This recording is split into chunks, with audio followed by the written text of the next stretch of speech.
রাজধানীর ব্যস্ততম সড়ক খিলগাঁওয়ের এই ফ্লাইওভার, যেখানে প্রতিদিনই হামলার শিকার হতে হয় রিকশা চালক থেকে শুরু করে অনেককে। তবে কি কারণে এই হামলার শিকার হতে হয় তা জানাবো আজকের এই ভিডিওর মাধ্যমে।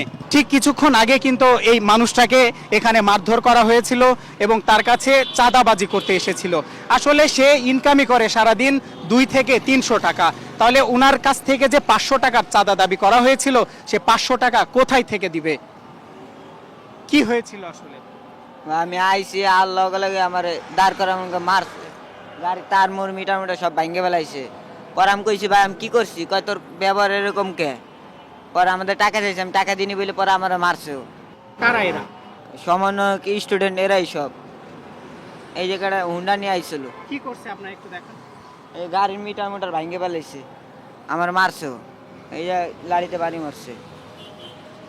হুট করে মনে করেন ওরা যেভাবে আইসে ছিনতাইকারের মতন আইসা গাড়ি আটকাইছে। তা আমি বললাম যে আমি ঠিক আছে উপরে উঠুম না, যখন নিচ দিয়ে খারাইলেন না, এখন আইসা পড়ছে আমি নেমে যাই আর উঠুম না। তারা শুনলোই না, বাইরে রিকোয়েস্ট করলো তাও শুনলো না।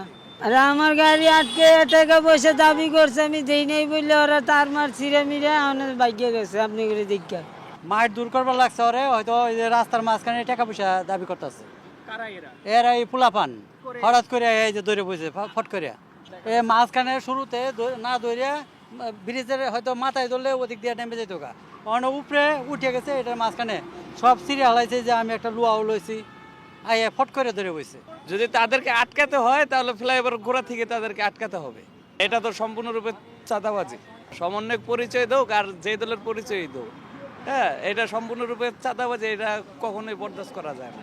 ফ্লাইওভারটিতে প্রতিদিন রাত হলেই জ্যাম বেঁধে যায়, যার একমাত্র কারণ চলতি পথের অটোরিকশাগুলো আটকিয়ে রাখা।